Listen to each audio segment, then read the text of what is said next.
Shalom. It has become appropriate for me to discuss the current war that Israel is engaged in, particularly the war in Lebanon. My family, friends, and readers, listeners uh, have become concerned about my safety, and it's a legitimate concern. Um, One of the difficulties in discussing war is that war is an atrocity and war is a horror. You simply cannot get around that. I will try to discuss the issues as properly as I can. Now, I have made a map to demonstrate just what the situation is. And I live in Safat, and I have put it on the map of Israel. And what you will see, I'll have to play with this a bit, is that it's in the north of Israel. It is close to the Lebanese border where you have Hezbollah particularly active, okay, specifically in a town called Beit Jabeel, okay? Beit Jabeel is a hotbed of Hezbollah support. They have their missiles there, their headquarters there. The missiles are often mobile. You just simply put them on a truck, drive it to wherever you want, and launch it, okay? It's a town with a significant population.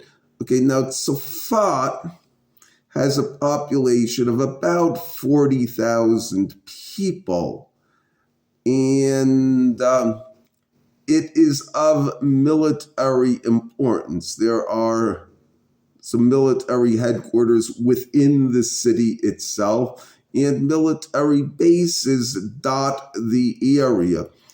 And Hezbollah and Iran have been targeting the area. Now, some of those targets, many of them, are of military importance, and that is why they are targeting them. Okay. However, the attitude of Hezbollah, unlike, say, the Europeans, is that they basically want to drive the Jews out of Israel by bleeding them. So as a result of that, they will target civilians. The Israelis tend to take a live and let live attitude. I will discuss Israeli expansionism and added in genocide later, I think. Okay, so they tend to say you should only target soldiers. Now, what you will see on the map is the northern settlements, particularly Kiryat Shmone and Metula and Rosh Hanikra are right on the border.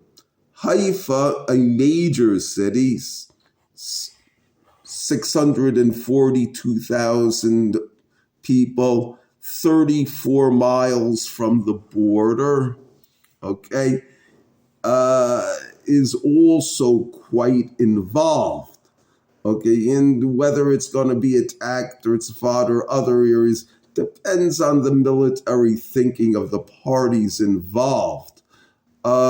You also have the major Lebanese city of Tyre, and what has been talked about is a security zone. Now, two of them are receive prominent discussion. One is extending Israeli military control up to the Litani River. There is also the idea of having a buffer zone, a no man's land on the Lebanese border. And on both sides of the border, there are a lot of small towns. Okay, in the case to make this security zone in Lebanon, it means that they would have to destroy all of those settlements.